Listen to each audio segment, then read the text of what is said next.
Last subject we got for you all tonight. I tried to end with comedians and something comical, but folks, this one's not comical. God, the person telling the story is very funny. It's my boy Godfrey. Please support this brother. He goes on tour. Link is in the description.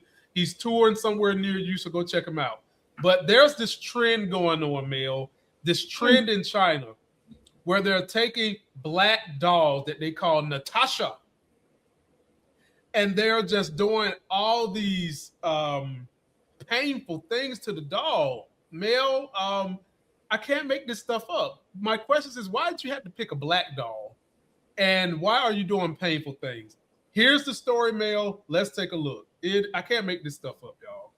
Not sure if you guys have heard of the Natasha doll. The Natasha doll are these black baby dolls in China where they abuse them. They beat the shit out of them, beat them up, do whatever, stomp them on the ground. It's black baby dolls. China, which is mainly full of Chinese people. That's the headquarters for where they make Chinese people. All of a sudden, they just have this obsession with being to black people. This is another reason why I say black people, we don't have any friends. We have no friends all around the world, whether you're African, Afro, Latino, black, it don't matter. We don't have friends around the world at all. You understand? We don't. I mean, listen, there are little groups of people, of course, that hang out, that are friends. I'm talking about macrocosmically as a whole. People, we run in people's minds rent free, especially when it comes to negativity. And this is China, where most of the Chinese are copying black culture all day long. They pop locking, they doing this, they DJing hip hop, all kinds of shit, braiding their hair, all kinds of shit. But then they go, you know what? Let's degrade black people by getting a black doll. And they said that because everyone's asking, why aren't the dolls white? Because we see the white dolls as human. The black ones, we don't. So f you, China, for that. F you, all the way up your ass for that. And of course, it's not all of China, because this is the internet, and you know what I mean? A lot of times I like to skew a lot of perspectives. China is huge, so obviously not every Chinese person is doing that. So I just want to make that clear. But the fact that they even have that. Anytime it's either blackface, picking any, these motherfuckers just have to, I think people wake up in these towns where no black people are and go, I want to talk about today. I want to make fun of black people today. And at the same time, you see these kids at a Beyonce concert, though. Real weird, sick shit.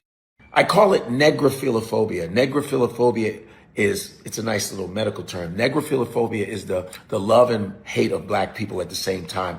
So it's a real strange cerebral dichotomy that f***s with people. I hate you, but I love you. I hate you. I hate you. I love you. I hate you. I love you. I hate you. I love you constantly. That's a sickness. It should be in the DSM in psychology. Wow, Mel, I'm going to tell you what gets on my nerve.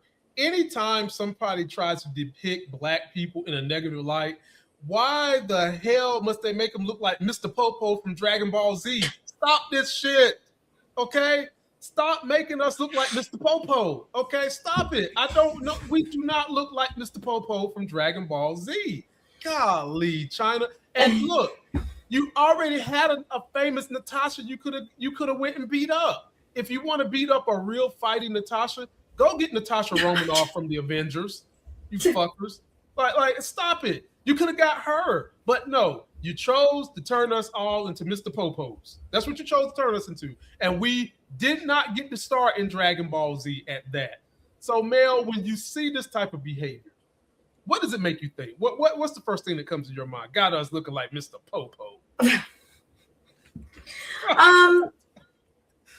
Jesus Christ, you just I'm gonna put them back on the screen for your enjoyment. You just blew my mind. This is a 7-layer cake of garbage.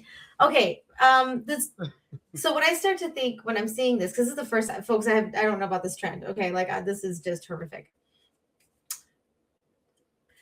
Different cultures are not going to necessarily understand what racism is in the way we digest that term here in the United States and the way we're talking about it. That's true. Yeah. Nothing I have to say is by any means to excuse behavior. I am trying to give you what I see, what's happening on a larger cross-cultural sense. Does that include him? Okay, never mind. I'm sorry. No, that does not include that. I'm sorry. trash. And by the way, I think it's trash. The reason I'm bringing that up is because when I hear someone, a person of color, where obviously I am too, say like, we don't have friends around the world, I'm very careful because I know where I do have friends. We have also, no one race of people monopolizes dehumanizing or depicting in dehumanizing ways one another.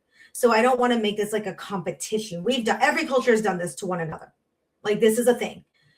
The fact that it could be happening at the scale where it's actually produced, what disturbs me the most is the production, the money that finances this kind of behavior, which is clearly to me destructive, possibly psychopathic for some of those individuals. And when they admit that they don't use it, for some of the people who have gone for it to even have the conversation, to admitting the fact that they don't see Black dolls as human, though in contrast to white ones, well, they're telling the story of how Black people around the world have been depicted as inhuman.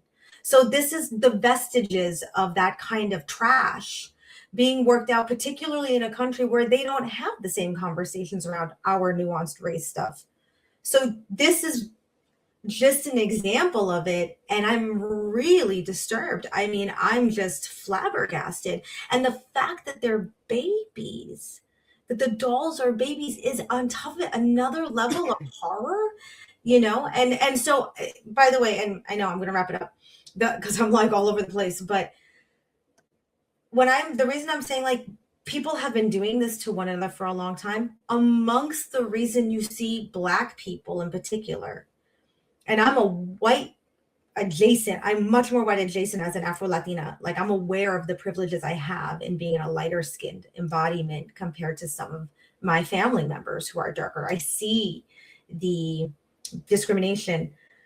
Black bodies have been amongst some of the most commodified, objectified, and dehumanized in the way we are seeing in that video. So even though there are shared histories here, this is the propagation of what Black bodies have been through that continues to happen in horrific ways, not just in this shit that we just discovered, but in the medical industry, where Black bodies aren't even treated the same way. So this is deeply disturbing because of the history behind it and the capitalism. The fact that this is content, this is a sickness in people.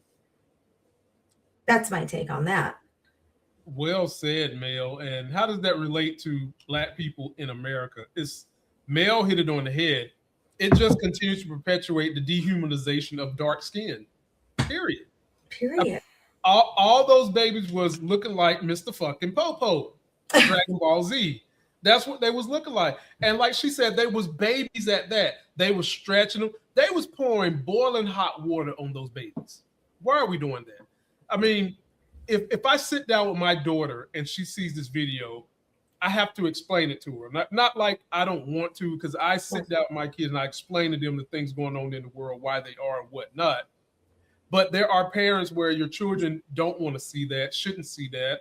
And I've seen it come up in YouTube shorts. And it makes me upset that there have been videos where I have told the hard, cold truth about the Trump administration, and YouTube said, nope, you can't put it up. Yeah. But you can put this bull job up. Yeah.